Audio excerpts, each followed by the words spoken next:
Hi guys, Howard here with adding jazz flavor to your blues guitar solos, okay? So what I'm going to do here is just a simple 12 bar blues using three chords, A minor 7, D minor 7, and then E7 sharp 9 for the 5 chord, right? So what I'm going to do is I'm just going to base it around the blues, of course, so the blues scale will be a big part of it.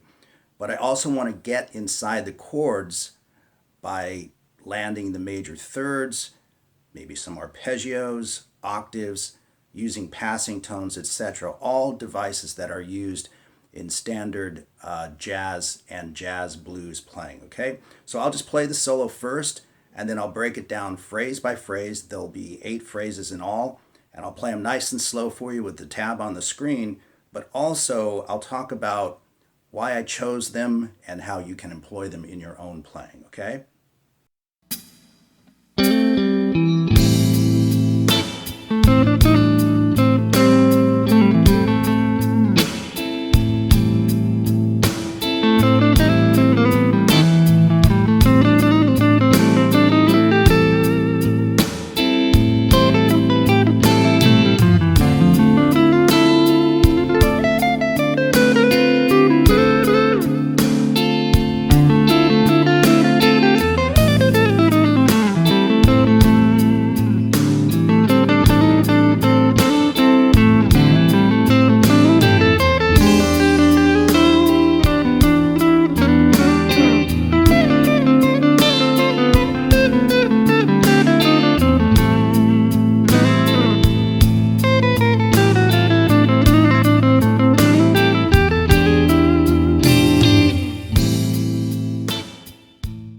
Okay, so let's dive right in. The first phrase is really simple. It's just a simple blues lick based on the blues scale right over that A minor 7 chord.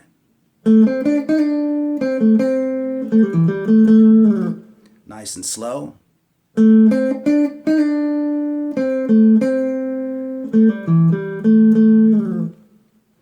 then we move into the second phrase, which is quite a bit longer, okay? But it brings in a lot of that jazz element. Passing tones, or what I call using tones that are outside of the scale, kind of dipping into each note, which sounds pretty cool. So it starts out like that and then quickly weaves back into the blues scale.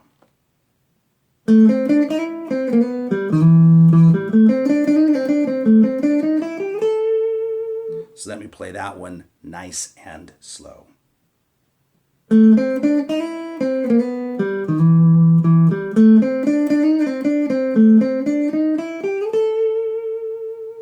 And all of that, of course, is played over an A minor 7th chord, as is phrase 3, which is.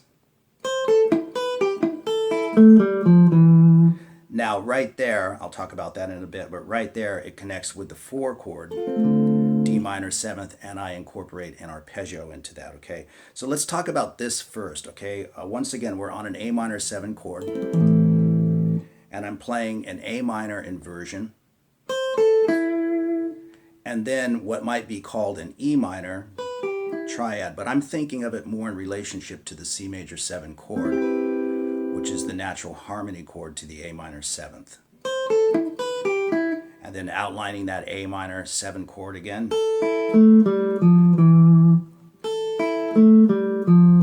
So let me play that nice and slow.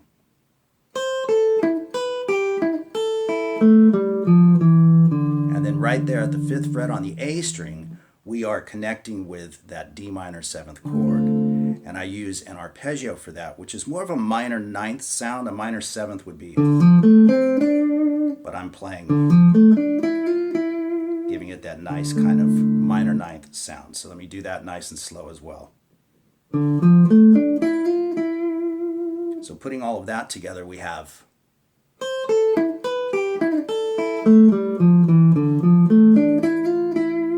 And then staying with that minor 9th sound,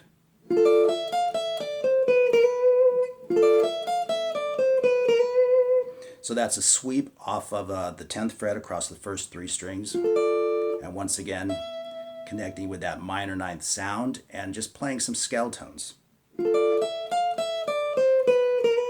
And there's that jazz flavor again, playing a note outside the scale, a half step away, and sliding into it, just like I did here. That's a really nice thing to do.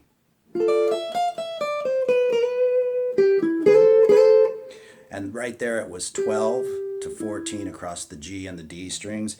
And then a couple of double stops. I'm doing them a half step away, but you could do them a whole step as well. So that's a pretty long phrase. So let me play the whole thing for you, nice and slow.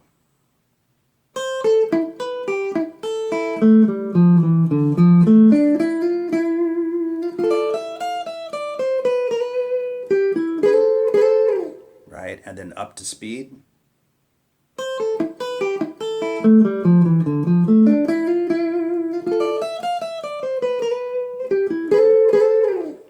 And then we are on to the next phrase, number 4, okay? Now we're still on the D minor 7th chord, which is important to note. We're still on the D minor 7th chord.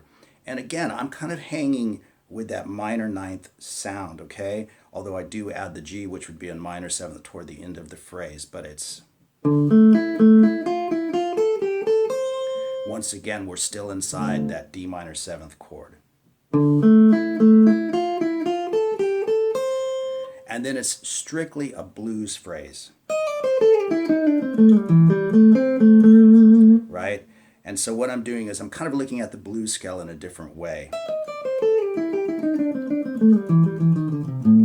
Allowing me to, put a little more flavor into it. But it starts on the flat 5. This whole lick emphasizes the flat 5. So let me spell that out.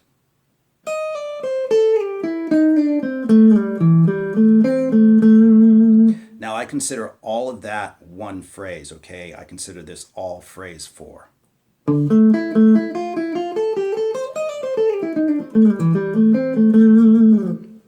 So let's move on to phrase 5, okay? Phrase 5 is more of a standard blues thing. You can think of Stevie Ray Vaughan and a lot of players like that.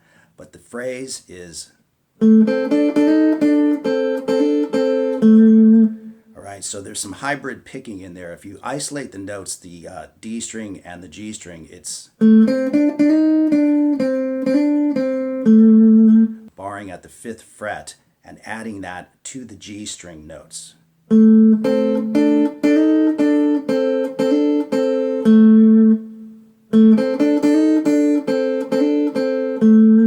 then I play a simple phrase. And I like to do that kind of thing. That's kind of like Jimmy Page, but it's cool to play a phrase in an octave lower or an octave higher and then switch it up, repeating the phrase. So that is...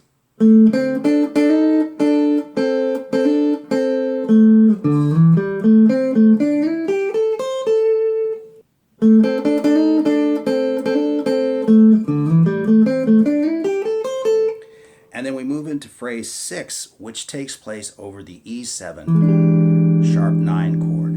And what I played there is... So what I'm doing is just getting right inside that chord. If you look at what the chord shape is, I'm playing to the major third of the chord, which would be right there, back to the root.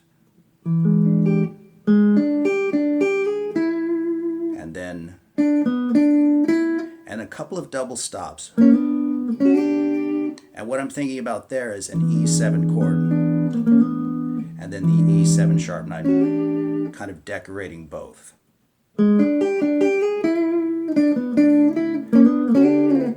One more time, nice and slow.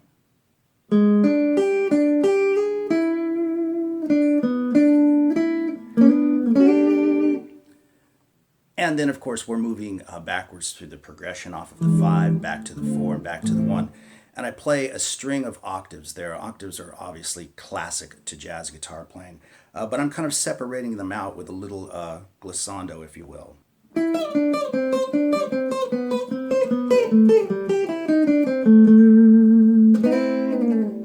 So what I'm doing there is obviously just octaves. I'll play it nice and slow, but again, kind of glissing, if you will, off of that high note.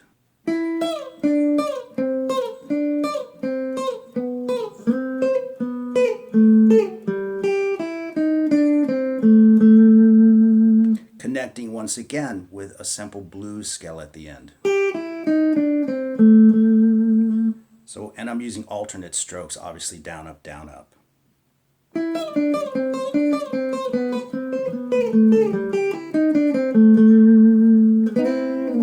a simple double stop at the end. Once again, a half step away from where you might normally be. Sliding from 4 to 5 on the B and the G strings and glissing off of that, okay?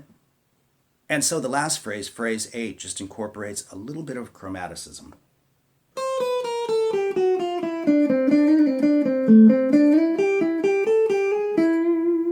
And of course, you can use all 4 fingers if you want to. All right, so let me play that one nice and slow.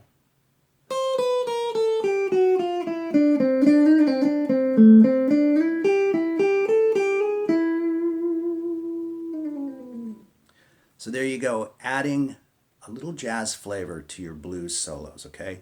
I'll run the solo again right now, and so you can just check it out again without having to spin back, okay? I hope you guys enjoyed it, and as always, all the best to everyone, and I'll see you guys real soon.